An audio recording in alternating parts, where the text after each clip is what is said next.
Baik, kita akan melihat persoalan yang muncul terkait dengan eh, satu pernyataan yang terdapat di dalam Matius pasal 12 ayat 31 dan 32 yang menjadi pokok permasalahan tersebut adalah terkait dengan dosa menghujat Roh Kudus yang tidak akan diampuni.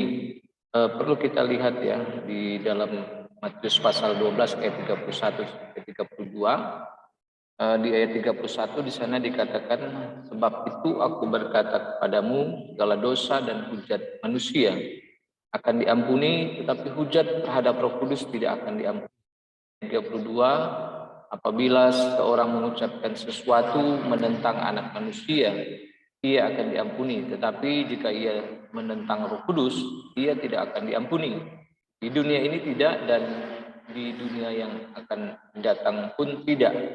Ada beberapa persoalan yang muncul yang mungkin kita pernah mendengar ya, ataupun kita sendiri yang mempersoalkan terkait dengan dua ayat tersebut dengan pokok permasalahan, yaitu apakah dosa menghujat Roh Kudus itu benar-benar demikian tidak akan diampuni sebagaimana yang tadi di ayat 1 dan 32. Dan persoalan-persoalan yang muncul tersebut diantaranya adalah sebagian orang menjadi takut dengan benar tersebut, bertanya-tanya apakah eh, dirinya kita telah menghujat atau menentang Roh Kudus.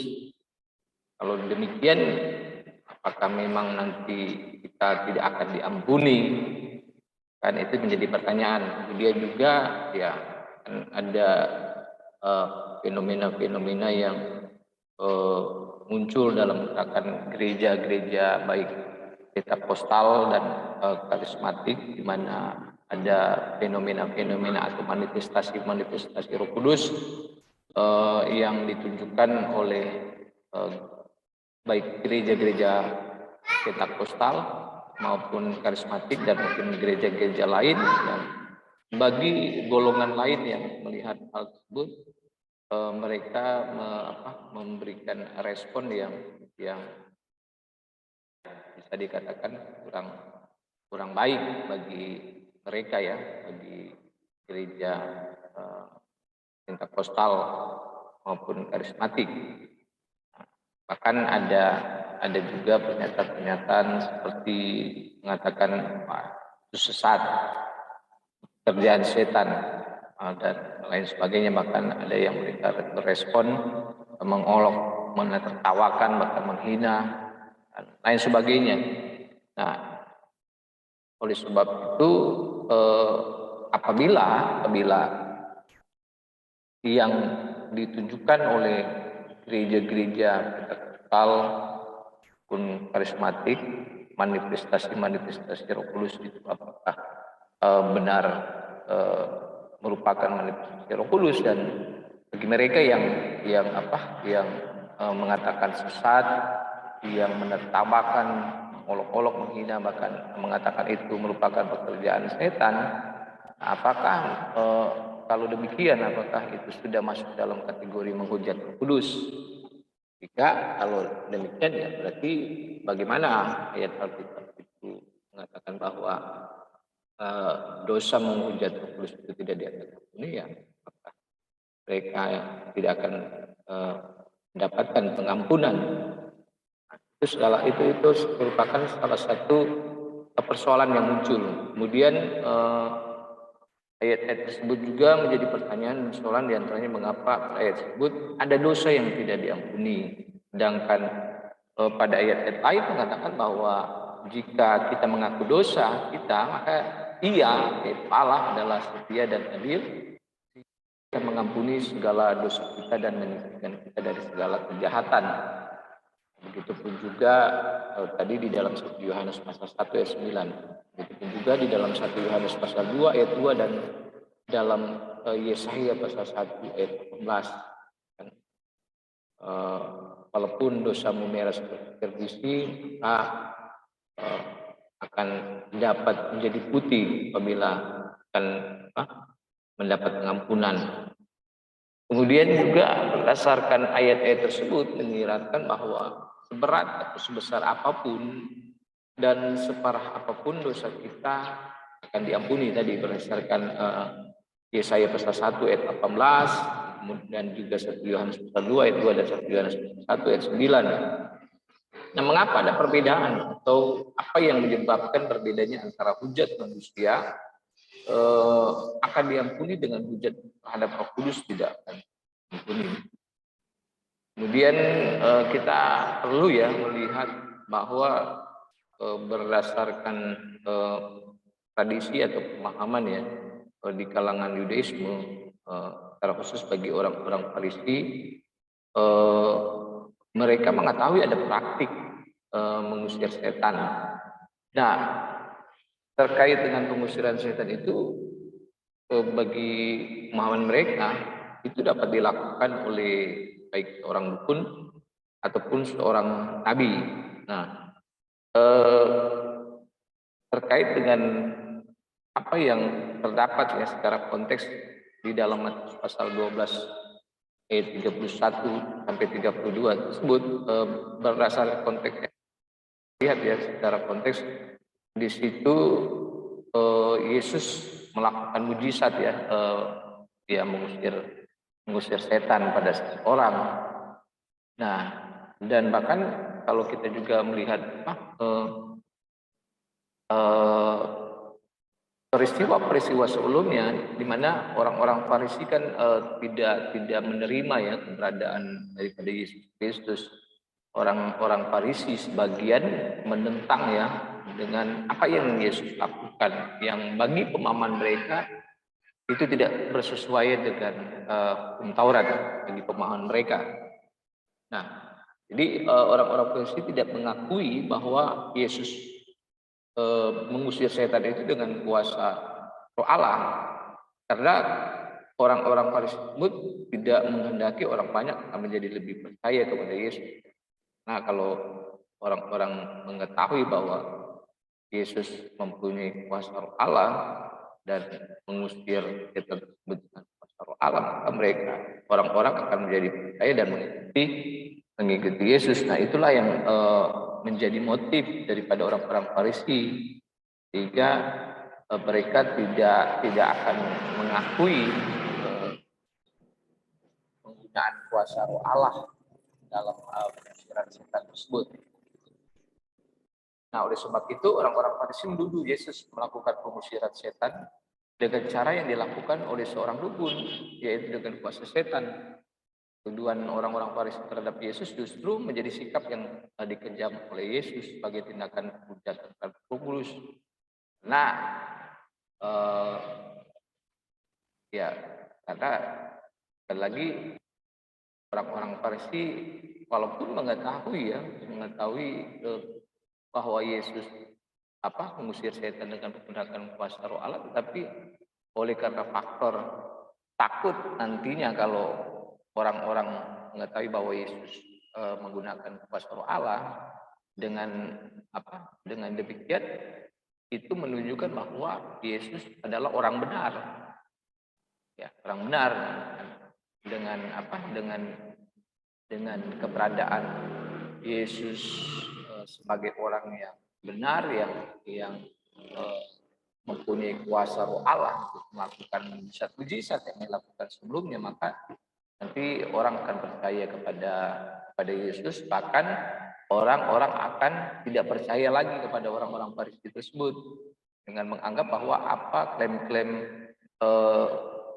buruk terhadap Yesus itu oleh orang-orang Farisi itu dianggap tidak benar, dan itu akan menjadi serangan balik kepada orang-orang Farisi.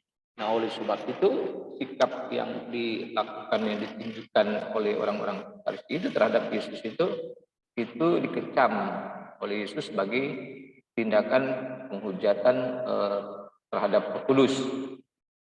Nah, lebih lanjut perlu kita melihat beberapa kata terkait dengan ayat 13, ayat 31 dan 32 itu. Di antaranya ada kata Roh Kudus, kemudian menghujat dan diampuni. Nah, mengenai kata Roh Kudus,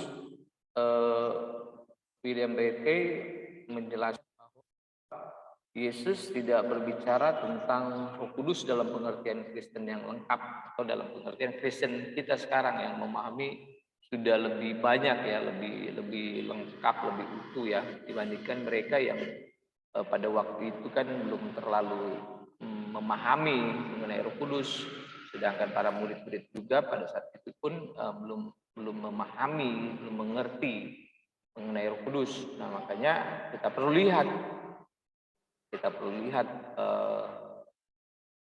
pengertian daripada kata Roh Kudus pada masa itu. Nah, makanya Barclay mengemukakan bahwa Yesus tidak sedang berbicara tentang Roh Kudus dalam pengertian yang Kristen yang lengkap. Dan Barclay juga mengatakan bahwa supaya perkataan Yesus itu harus ditafsirkan dalam terang pemahaman Yahudi tentang Kudus. Nah, adapun dalam pemahaman Yahudi, Roh Kudus memiliki dua tugas utama. Yang pertama, Roh Kudus membawa kebenaran Allah kepada manusia. Dua, Roh Kudus memampukan manusia untuk mengenali dan memahami kebenaran itu ketika mereka melihatnya. Nah, terkait dengan dua pemahaman Yahudi mengenai Roh Kudus itu, jadi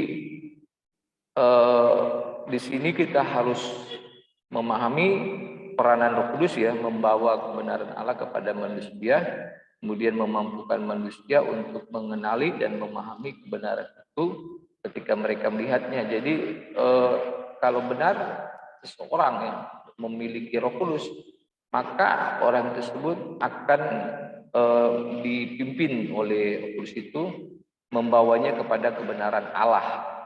Begitu juga dimampukan untuk mengenali dan memahami kebenaran itu.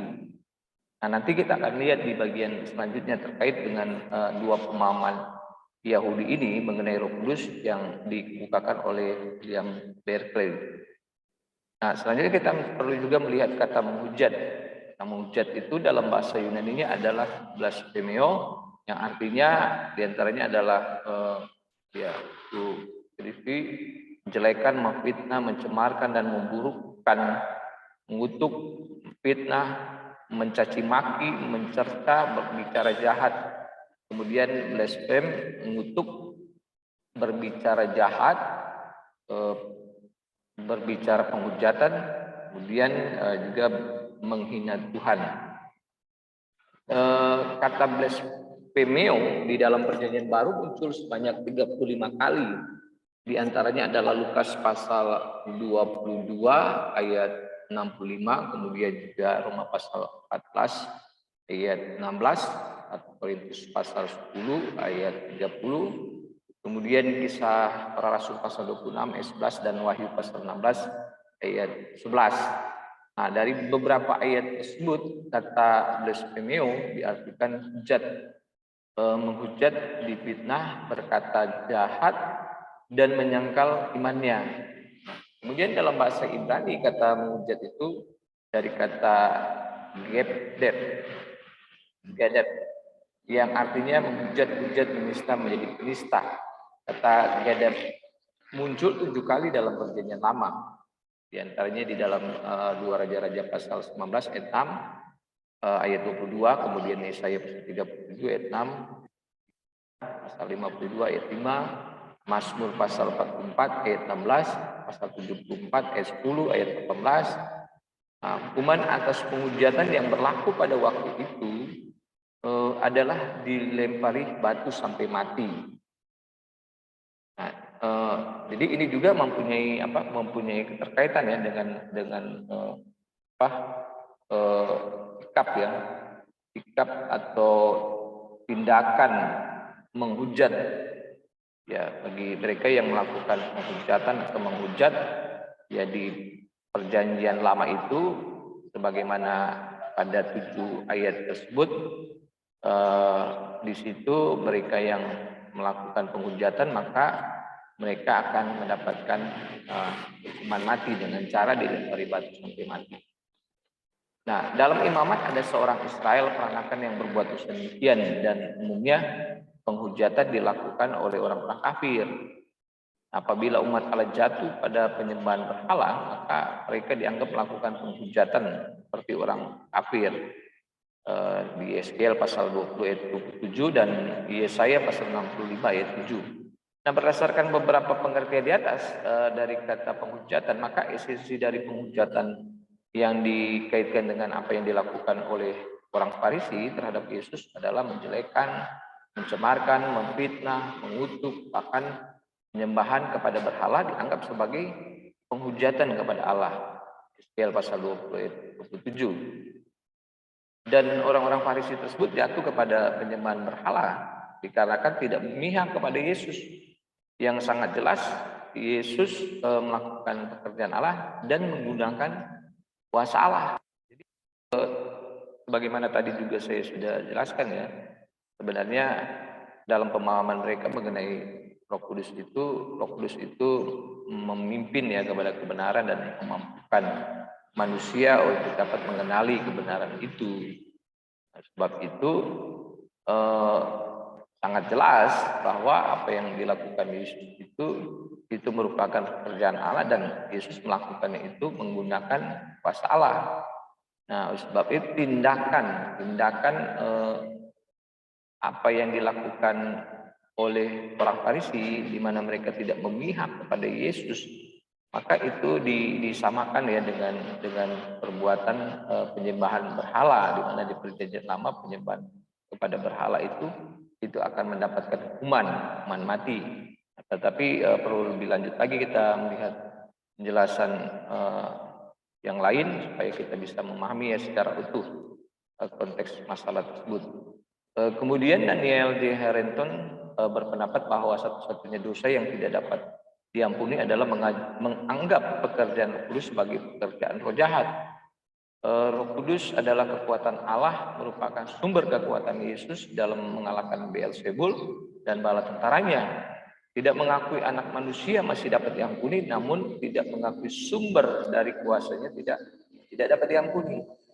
Nah, kemudian saya di sini coba untuk menganalisa dan memberikan argumentasi ya bagi Anda yang ingin mendapatkan materi ini, bisa saja screenshot materi saya, ataupun juga Anda bisa melihatnya di Eong Ngaliong,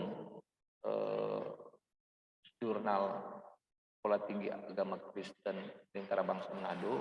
Di situ artikel saya dipublish. Itu materi-materinya itu ada di sana. Silakan bisa mengambil artikel tersebut. Nah, jadi berdasarkan penjelasan-penjelasan tersebut, saya menganalisa dan coba memberikan argumentasi terkait dengan permasalahan tersebut. Nah, jadi perkataan orang Farisi merupakan tudingan terhadap perkataan dan ajaran Yesus itu berasal dari setan. Nah, oleh sebab itu mengatakan bahwa Yesus bekerja dengan menggunakan kekuatan Beelzebul itu menandakan hujat Roh Kudus. Jadi itu poin pertama ya. Jadi perkataan orang Farisi itu merupakan tudingan terhadap perkataan dan ajaran Yesus berasal dari setan. Nah, jadi dengan mengatakan bahwa Yesus jadi dengan dengan tudingan atau tuduhan tersebut itu sama saja mengatakan bahwa Yesus bekerja dan menggunakan kekuatan Beelzebul. Nah, sebab itu kesimpulannya adalah bahwa Yesus menghujat Roh Kudus, dan penghujatan yang dilakukan oleh orang-orang Farisi tersebut tidaklah sama dengan apa yang dilakukan oleh orang-orang yang menertawakan, menghina. Jadi berbeda ya fenomena-fenomena yang di awal saya sudah jelaskan terkait dengan pernyataan-pernyataan terhadap orang yang mengalami manifestasi atau pekerjaan Roh Kudus. Nah, kemudian juga kita harus melihat bahwa pernyataan Yesus itu merupakan pernyataan secara langsung dan terfokus kepada orang-orang Farisi yang menuding bahwa Yesus mengusir setan dengan menggunakan kuasa Beelzebul, bukan kepada yang lainnya. Jadi secara fokus ya, jadi kita harus melihat secara personal. Ya, secara personal mereka yang menunjukkan beberapa sikap terhadap Yesus sehingga Yesus mengeluarkan pernyataan tersebut, yaitu bahwa dosa menghujat Roh Kudus itu tidak akan diampuni. Jadi kita harus melihatnya berdasarkan konteks atau pada kasus itu. Ya. Nah, jadi sudah sedikitnya kita mendapat gambaran ya terkait dengan apa yang menjadi latar belakang Yesus memberikan pernyataan itu kepada orang-orang Farisi tersebut. Nah, lebih lanjut, jadi ya itu juga sih ditunjukkan kepada orang-orang yang dirinya sama. Makanya kita perlu melihat latar belakang daripada pernyataan Yesus terhadap orang Farisi itu. Jadi aman terhadap orang Farisi itu. Jadi kita melihat apa sih yang menjadi motif daripada orang-orang Farisi tersebut, dan kemudian Yesus meresponnya dengan keutamaan terhadap orang-orang Farisi itu dengan satu pernyataan bahwa dosa menghujat Roh Kudus tidak akan diampuni. Nah, jadi orang-orang yang sama seperti demikian, sama seperti orang-orang Farisi tersebut, maka ya pernyataan Yesus itu pun juga ditunjukkan kepada orang-orang demikian. Jadi Yesus tidak sembarangan mengenakan tindakan penghujatan yang dilakukan oleh orang-orang Farisi. Yesus melihat motif buruk dari orang-orang Farisi tersebut. Orang-orang Farisi tersebut sudah tahu bahwa kuasa yang digunakan oleh Yesus adalah kuasa Roh Allah. Tapi orang-orang Farisi tersebut memutarbalikkan fakta bahwa Yesus menggunakan kuasa setan. Nah, dengan kata lain, mereka tidak mengakui dan menolak pekerjaan Roh Kudus yang nyata-nyata telah mereka praktikkan, dan hal itu menunjukkan kedegilan hati mereka yang tidak mau menerima kebenaran. Bahkan Yesus melihat mereka tidak akan pernah menerima pekerjaan Roh Kudus. Jadi Yesus sudah mengetahui, ya sudah melihat bahwa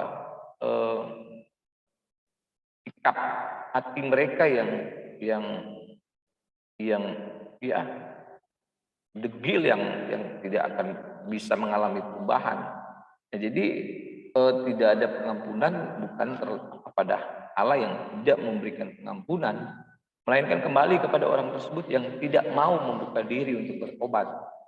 Nah, ketidakinginan untuk bertobat membuat dirinya tidak mendapat pengampunan dari Allah. Jadi memang sudah berulang kali ya orang-orang Farisi itu melakukan tudingan-tudingan, melakukan tuduhan, fitnah, dan pemutarbalikan fakta terhadap apa yang Yesus kerjakan dan yang Yesus lakukan. Nah, di situ sudah terlihat, Yesus sudah melihat ya. Jadi secara esensi sikap hati mereka ya merupakan seseorang yang tidak akan membuka diri mereka untuk bertobat. Jadi tidak ada keinginan untuk bertobat, sehingga ya kalau tidak bertobat tidak akan mungkin. Karena ya ayat Alkitab sangat jelas, barang siapa yang meminta pengampunan maka akan mendapatkan pengampunan dari Tuhan. Kalau tidak ya tidak akan mendapatkan pengampunan daripada Tuhan. Nah, jadi sekali lagi Yesus melihat ya mengenai sikap hati mereka yang tidak akan mungkin mengalami pertobatan. Nah, gitu juga kita melihat bahwa kata pengampunan dalam Perjanjian Baru dari kata benda aphesis artinya melepaskan. Sebab itu arti kata pengampunan adalah pembebasan atau pelepasan dari kesalahan atau dosa, dan mengampuni adalah melepaskan atau membebaskan seseorang dari kesalahan atau dosa. Untuk mendapat pengampunan dari Allah maka dari pihak manusia harus ada pertobatan. Itu sebenarnya yang menjadi inti permasalahan. Jadi tidak mau mengalami pertobatan maka tidak akan mendapatkan pengampunan. Ada beberapa ayat yang terkait dengan kata pertobatan. Jadi pertobatan merupakan salah satu tindakan yang harus dilakukan terjadi untuk menerima pengampunan. Markus pasal 1 ayat 4, akan bertobatlah dan dirimu baptis dan Allah akan mengampuni dosamu. Jadi perlu bertobat untuk mendapatkan pengampunan dosa. Kisah para Rasul pasal 2 ayat 38 juga mengatakan, bertobatlah dan hendaklah kamu masing-masing memberi dirimu dibaptis dalam nama Yesus untuk pengampunan dosa. Jadi sekali lagi pertobatan itu sangat perlu, penting, dan harus mendapatkan pengampunan. Ya, pertobatan merupakan perubahan hati, pertobatan nyata dalam pikiran, sikap, pandangan dengan arah yang sama sekali berubah, balik dari dosa kepada Allah dan pengabdiannya kepada Allah. Ya, jadi sekali lagi Yesus melihat bahwa orang-orang Farisi tersebut ya memang tidak mau mengalami perubahan dalam kehidupan mereka. Mereka tidak mau mengalami pertobatan. Dari dulu mereka sudah melakukan sikap seperti itu dan sudah terlihat Yesus mampu melihat hal itu. Ya Yesus sekali lagi memberikan pernyataan kepada orang Farisi tersebut. Jadi bukan sembarangan ya memberikan pernyataan bahwa dosa menghujat Roh Kudus tidak akan diampuni. Jadi tidak akan diampuni dikarenakan mereka tidak akan mengalami pertobatan yang sesungguhnya. Karena mereka sesungguhnya adalah jahat sehingga mereka tidak mengalami pertobatan yang sesungguhnya. Yesus tahu siapa diri mereka yang sebenarnya adalah pada dasarnya jahat dan tidak akan menghasilkan buah yang baik dari diri mereka. Sebagaimana yang dikatakan dalam Matius pasal 12 ayat 32, jika suatu pohon kamu katakan tidak baik, maka tidak baik pula buahnya. Tidak akan mungkin kalau pohon itu tidak baik, tidak akan mungkin pohon itu akan mengeluarkan buah yang baik. Nah, makanya kalau memang seseorang pada dasarnya jahat, dia tidak akan mungkin mereka mengeluarkan buah-buah yang baik. Nah, oleh sebab itu sebagaimana yang selalu ditunjukkan oleh orang-orang Farisi, selalu yang jahat yang ditunjukkan. Nah, di situ Yesus sudah melihat bahwa pada dasarnya ini orang Farisi itu mereka adalah jahat dan tidak akan mengeluarkan sesuatu yang baik dari diri mereka, dan ya itu sampai seterusnya mereka akan terus begitu. Sebab itu sekali lagi Yesus memberikan pernyataan tersebut kepada orang-orang tersebut.